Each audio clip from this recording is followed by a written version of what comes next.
ಇವತ್ತು ಬೆಂಗಳೂರಲ್ಲಿ ಮಳೆರಾಯನ ಆರ್ಭಟ ಜೋರಾಗಿತ್ತು. ಅದರಲ್ಲೂ ಪ್ರಮುಖವಾಗಿ ಕೆಆರ್ ಪುರ, ರಾಜಾಜಿನಗರ, ಟೌನ್ ಹಾಲ್, ಗಾಂಧಿನಗರ, ಮಲ್ಲೇಶ್ವರ, ವಿಜಯನಗರ, ಮೈಸೂರು ರಸ್ತೆ, ಮಾಗಡಿ ರಸ್ತೆ, ದಾಸರಹಳ್ಳಿ, ಮೆಜೆಸ್ಟಿಕ್ ಸೇರಿದಂತೆ ಎಲ್ಲವೂ ಕೂಡ ಬೆಂಗಳೂರಿನ ಈ ಸುತ್ತಮುತ್ತ ವರ್ಣನ ಅಬ್ಬರ ಜೋರಾಗಿತ್ತು. ಇನ್ನು ಈ ಒಂದು ಭಾರಿ ಮಳೆಗೆ ವಾಹನ ಸವಾರರು ಅಕ್ಷರಶಃ ಪರದಾಡಿದ್ದಾರೆ. ಬೆಳಗ್ಗೆಯಿಂದ ಸಾಯಂಕಾಲ ಇವತ್ತು ಸಿಲಿಕಾನ್ ಸಿಟಿ ಬೆಂಗಳೂರಿನಲ್ಲಿ ಮೋಡ ಕವಿದ ವಾತಾವರಣ ಕೂಡ ನಿರ್ಮಾಣವಾಗಿತ್ತು. ಆ ಹಿನ್ನೆಲೆಯಲ್ಲಿ ಸಾಯಂಕಾಲ ಸುರಿದಿರತಕ್ಕಂತಹ ಈ ಒಂದು ದಿಢೀರ್ ಮಳೆಗೆ ಸಿಲಿಕಾನ್ ಸಿಟಿಯ ಜನರು, ಅದರಲ್ಲೂ ಪ್ರಮುಖವಾಗಿ ದ್ವಿಚಕ್ರ ವಾಹನ ಸವಾರರಾಗಿರ್ಬೋದು, ಕಾರ್ಗಳಾಗಿರ್ಬೋದು, ಆಟೋಗಳಾಗಿರ್ಬೋದು, ತಾವು ನೋಡ್ತಾ ಇದ್ದಾರೆ ದೃಶ್ಯಾವಳಿಗಳಲ್ಲಿ ಎಲ್ಲರೂ ಕೂಡ ವಾಹನ ಸವಾರರು ಈ ಒಂದು ಮಳೆಗೆ ಅಕ್ಷರಶಃ ಪರದಾಡಿದ್ದಾರೆ. ಇನ್ನು ಕೆಲವೊಂದಿಷ್ಟು ದ್ವಿಚಕ್ರ ವಾಹನ ಸವಾರರು ತಮ್ಮ ವಾಹನವನ್ನು ರಸ್ತೆ ಮಧ್ಯದಲ್ಲೇ ನಿಲ್ಲಿಸಿ ಆಶ್ರಯ ಪಡೆಯಲಿಕ್ಕೆ ರಸ್ತೆ ಪಕ್ಕದಲ್ಲಿರತಕ್ಕಂತಹ ಅಂಗಡಿಗಳಿಗೆ ತೆರಳಿದ್ದಾರೆ. ಇನ್ನು ಮತ್ತೊಂದು ಕಡೆಗೆ ವಿಧಾನಸೌಧದ ಮುಂಭಾಗದಲ್ಲಿರತಕ್ಕಂತಹ ದೃಶ್ಯಗಳನ್ನು ತಾವು ಗಮನಿಸ್ತಾ ಇದ್ದೀರಿ. ಯಾವ ರೀತಿಯಾಗಿ ವಾಹನಗಳು ಅಲ್ಲಿ ಪಾರ್ಕಿಂಗ್ ಆಗಿದೆ ಅಂತಕ್ಕಂಥದ್ದು. ಮತ್ತೊಂದು ಕಡೆಗೆ ಮಲ್ಲೇಶ್ವರದ ದೃಶ್ಯಗಳನ್ನು ತಾವು ನೋಡ್ತಾ ಇದ್ದೀರಿ, ಹಾಗೂ ರಾಜಾಜಿನಗರ. ಹಾಗಾಗಿ ಇವತ್ತಿನ ಮಳೆ ಸಿಲಿಕಾನ್ ಸಿಟಿ ಬೆಂಗಳೂರಿನ ಬಹುತೇಕ ಎಲ್ಲ ಏರಿಯಾಗಳಲ್ಲೂ ಕೂಡ ಸಾಕಷ್ಟು ಮಳೆಯಾಗಿದೆ. ಮತ್ತೊಂದು ಕಡೆಗೆ ಮಾಗಡಿ ರಸ್ತೆಯ ದೃಶ್ಯಗಳನ್ನು ಕೂಡ ತಾವು ಗಮನಿಸ್ತಾ ಇದ್ದೀರಿ. ಬ್ಯಾರಿಕೇಡ್ಗಳು ಕೂಡ ಬಿದ್ದಿವೆ. ಮೆಟ್ರೋ ಆವರಣದಲ್ಲಿರ್ತಕ್ಕಂತಹ ಬ್ಯಾರಿಕೇಡ್ಗಳು ಕೂಡ ಗಾಳಿ ಮಳೆಯ ಹೊಡೆತಕ್ಕೆ ಬಿದ್ದಿರತಕ್ಕಂಥದ್ದು. ಮತ್ತೊಂದು ಕಡೆಗೆ MG ರಸ್ತೆಯಲ್ಲಿರ್ತಕ್ಕಂಥ ದೃಶ್ಯಾವಳಿಗಳು. ಹಾಗಾಗಿ ಬಹುತೇಕ ಇವತ್ತಿನ ಮಳೆ ರಾಜರಾಜೇಶ್ವರಿ ನಗರದಲ್ಲಿರತಕ್ಕಂತಹ ದೃಶ್ಯಗಳನ್ನು ನೋಡ್ತಾ ಇದ್ದಾರೆ ಮಳೆಯಲ್ಲಿ. ಹಾಗಾಗಿ ಬಹುತೇಕ ಸಿಲಿಕಾನ್ ಸಿಟಿ ಬೆಂಗಳೂರು ಇವತ್ತು ವರ್ಣನ ಹೊಡೆತಕ್ಕೆ ಸಿಲುಕಿ ಅಕ್ಷರಶಃ ತತ್ತರಿಸಿದಂತಕ್ಕಂತ ಹೇಳ್ಬೋದು. ಹೆಚ್ಚಿನ ಮಾಹಿತಿಯನ್ನು ಕೊಡ್ತಾರೆ ನಮ್ಮ ಪ್ರತಿನಿಧಿ ದೀಪ್ತಿ ತೋಳ್ಪಾಡಿ. ಶಿವಾನಂದ ಸರ್ಕಲಿಂದ ಲೈವಲ್ಲಿ ಜಾಯ್ನ್ ಆಗಿದ್ದಾರೆ. ಎಸ್ ದೀಪ್ತಿ, ನೋಡ್ತಾ ಇದ್ದೀವಿ ಬಹುತೇಕ ಇವತ್ತು ಆಗಿರ್ತಕ್ಕಂತಹ ಮಳೆ ಎಲ್ಲ ಕಡೆ ಈಗ ಸಾಕಷ್ಟು ಅವಾಂತರವನ್ನೇ ಸೃಷ್ಟಿ ಮಾಡಿದೆ. ಅದರಲ್ಲೂ ಪ್ರಮುಖವಾಗಿ ದ್ವಿಚಕ್ರ ವಾಹನರಂತೂ ಅಕ್ಷರಶಃ ಪರದಾಡಿದ್ದಾರೆ. ಸದ್ಯದ ಮಟ್ಟಿಗೆ ಏನೆಲ್ಲ ಮಾಹಿತಿ ಸಿಗ್ತಾ ಇದೆ ದೀಪ್ತಿ?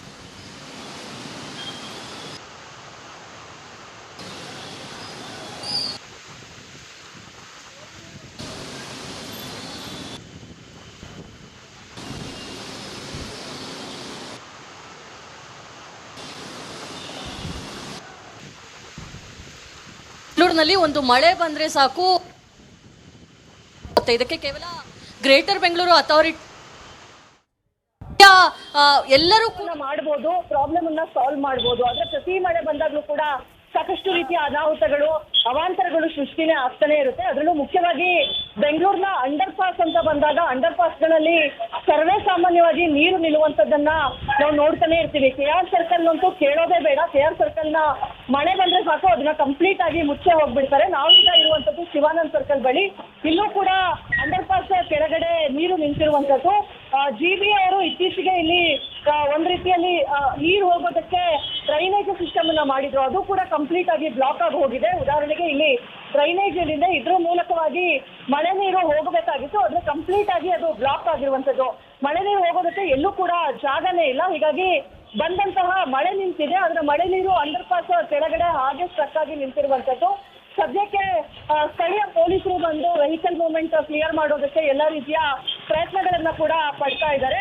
ಇನ್ನು ಮತ್ತೊಂದು ಕಡೆ ಡ್ರೈನೇಜ್ ಕಂಪ್ಲೀಟ್ ಆಗಿ ಹೋಗಿರುವಂತದ್ದು, ಅಲ್ಲೂ ಕೂಡ ಬ್ಯಾರಿಕೇಡ್ ಅನ್ನ ಹಾಕಿದ್ದಾರೆ. ಮುಂದಾಗುವಂತಹ ಯಾವುದೇ ಅಪಾಯ ಆಗಬಾರ್ದು ಅನ್ನೋ ಕಾರಣಕ್ಕಾಗಿ ಬ್ಯಾರಿಕೇಡ್ ಅನ್ನ ಹಾಕಿದ್ದಾರೆ.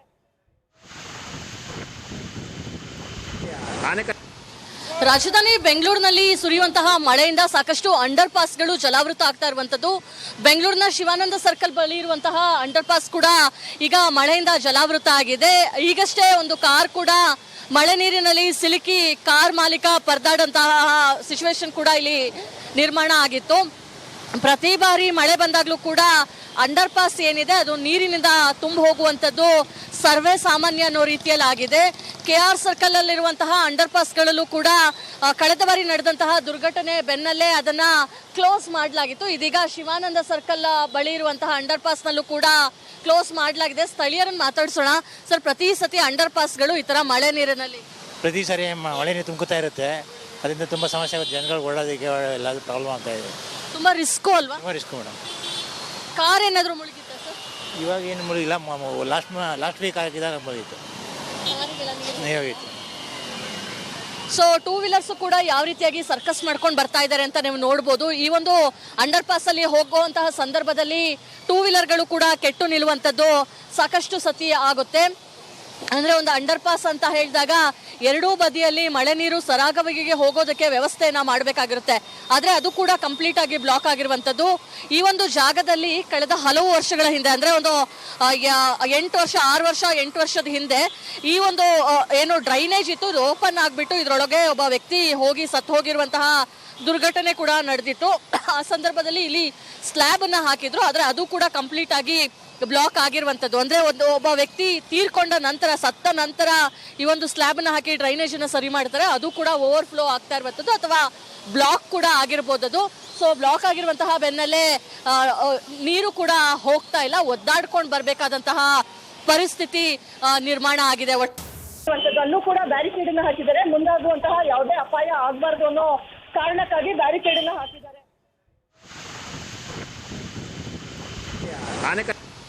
ರಾಜಧಾನಿ ಬೆಂಗಳೂರಿನಲ್ಲಿ ಸುರಿಯುವಂತಹ ಮಳೆಯಿಂದ ಸಾಕಷ್ಟು ಅಂಡರ್ ಪಾಸ್ಗಳು ಜಲಾವೃತ ಆಗ್ತಾ ಇರುವಂತದ್ದು. ಬೆಂಗಳೂರಿನ ಶಿವಾನಂದ ಸರ್ಕಲ್ ಬಳಿ ಇರುವಂತಹ ಅಂಡರ್ ಪಾಸ್ ಕೂಡ ಈಗ ಮಳೆಯಿಂದ ಜಲಾವೃತ ಆಗಿದೆ. ಈಗಷ್ಟೇ ಒಂದು ಕಾರ್ ಕೂಡ ಮಳೆ ನೀರಿನಲ್ಲಿ ಸಿಲುಕಿ ಕಾರ್ ಮಾಲೀಕ ಪರದಾಡಂತಹ ಸಿಚುವೇಶನ್ ಕೂಡ ಇಲ್ಲಿ ನಿರ್ಮಾಣ ಆಗಿತ್ತು.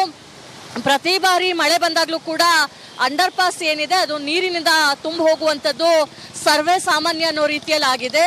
KR ಸರ್ಕಲ್ ಅಲ್ಲಿರುವಂತಹ ಅಂಡರ್ ಪಾಸ್ಗಳಲ್ಲೂ ಕೂಡ ಕಳೆದ ಬಾರಿ ನಡೆದಂತಹ ದುರ್ಘಟನೆ ಬೆನ್ನಲ್ಲೇ ಅದನ್ನ ಕ್ಲೋಸ್ ಮಾಡಲಾಗಿತ್ತು. ಇದೀಗ ಶಿವಾನಂದ ಸರ್ಕಲ್ ಬಳಿ ಇರುವಂತಹ ಅಂಡರ್ ಪಾಸ್ನಲ್ಲೂ ಕೂಡ ಕ್ಲೋಸ್ ಮಾಡಲಾಗಿದೆ. ಸ್ಥಳೀಯರನ್ನು ಮಾತಾಡ್ಸೋಣ. ಸರ್, ಪ್ರತಿ ಸತಿ ಅಂಡರ್ ಪಾಸ್ಗಳು ಈ ತರ ಮಳೆ ನೀರಿನಲ್ಲಿ ಪ್ರತಿ ಸಾರಿ ಮಳೆ ನೀರು ತುಂಬುತ್ತಾ ಇರುತ್ತೆ. ಅದರಿಂದ ತುಂಬ ಸಮಸ್ಯೆ ಆಗುತ್ತೆ. ಜನಗಳು ಓಡೋದಕ್ಕೆ ಎಲ್ಲ ಪ್ರಾಬ್ಲಮ್ ಆಗ್ತಾ ಇದೆ. ತುಂಬಾ ರಿಸ್ಕು ಅಲ್ವಾ? ತುಂಬ ರಿಸ್ಕ್ ಮೇಡಮ್. ಕಾರ್ ಏನಾದರೂ ಮುಳುಗಿತ್ತ ಸರ್? ಇವಾಗ ಏನು ಮುಳುಗಿಲ್ಲ. ಲಾಸ್ಟ್ ವೀಕ್ ಆಗಿದಾಗ ಮುಳುಗಿತ್ತು, ನೀವಾಗಿತ್ತು. ಸೊ ಟೂ ವೀಲರ್ಸ್ ಕೂಡ ಯಾವ ರೀತಿಯಾಗಿ ಸರ್ಕಸ್ ಮಾಡ್ಕೊಂಡು ಬರ್ತಾ ಇದ್ದಾರೆ ಅಂತ ನೀವು ನೋಡ್ಬೋದು. ಈ ಒಂದು ಅಂಡರ್ ಪಾಸ್ ಅಲ್ಲಿ ಹೋಗುವಂತಹ ಸಂದರ್ಭದಲ್ಲಿ ಟೂ ವೀಲರ್ಗಳು ಕೂಡ ಕೆಟ್ಟು ನಿಲ್ಲುವಂಥದ್ದು ಸಾಕಷ್ಟು ಸತಿ ಆಗುತ್ತೆ. ಅಂದ್ರೆ ಒಂದು ಅಂಡರ್ ಪಾಸ್ ಅಂತ ಹೇಳಿದಾಗ ಎರಡೂ ಬದಿಯಲ್ಲಿ ಮಳೆ ನೀರು ಸರಾಗವಾಗಿ ಹೋಗೋದಕ್ಕೆ ವ್ಯವಸ್ಥೆಯನ್ನ ಮಾಡಬೇಕಾಗಿರುತ್ತೆ. ಆದ್ರೆ ಅದು ಕೂಡ ಕಂಪ್ಲೀಟ್ ಆಗಿ ಬ್ಲಾಕ್ ಆಗಿರುವಂತದ್ದು. ಈ ಒಂದು ಜಾಗದಲ್ಲಿ ಕಳೆದ ಹಲವು ವರ್ಷಗಳ ಹಿಂದೆ ಅಂದ್ರೆ ಒಂದು 8 ವರ್ಷದ ಹಿಂದೆ ಈ ಒಂದು ಏನು ಡ್ರೈನೇಜ್ ಇತ್ತು ಇದು ಓಪನ್ ಆಗ್ಬಿಟ್ಟು ಇದ್ರೊಳಗೆ ಒಬ್ಬ ವ್ಯಕ್ತಿ ಹೋಗಿ ಸತ್ತು ಹೋಗಿರುವಂತಹ ದುರ್ಘಟನೆ ಕೂಡ ನಡೆದಿತ್ತು. ಆ ಸಂದರ್ಭದಲ್ಲಿ ಇಲ್ಲಿ ಸ್ಲ್ಯಾಬ್ ಅನ್ನ ಹಾಕಿದ್ರು. ಆದ್ರೆ ಅದು ಕೂಡ ಕಂಪ್ಲೀಟ್ ಆಗಿ ಬ್ಲಾಕ್ ಆಗಿರುವಂತದ್ದು. ಅಂದ್ರೆ ಒಬ್ಬ ವ್ಯಕ್ತಿ ತೀರ್ಕೊಂಡ ನಂತರ ಸತ್ತ ನಂತರ ಈ ಒಂದು ಸ್ಲ್ಯಾಬ್ ಅನ್ನ ಹಾಕಿ ಡ್ರೈನೇಜ್ ಅನ್ನ ಸರಿ ಮಾಡ್ತಾರೆ. ಅದು ಕೂಡ ಓವರ್ಫ್ಲೋ ಆಗ್ತಾ ಇರುವಂತದ್ದು ಅಥವಾ ಬ್ಲಾಕ್ ಕೂಡ ಆಗಿರ್ಬೋದು ಅದು. ಸೊ ಬ್ಲಾಕ್ ಆಗಿರುವಂತಹ ಬೆನ್ನಲ್ಲೇ ನೀರು ಕೂಡ ಹೋಗ್ತಾ ಇಲ್ಲ, ಒದ್ದಾಡ್ಕೊಂಡು ಬರ್ಬೇಕಾದಂತಹ ಪರಿಸ್ಥಿತಿ ನಿರ್ಮಾಣ ಆಗಿದೆ.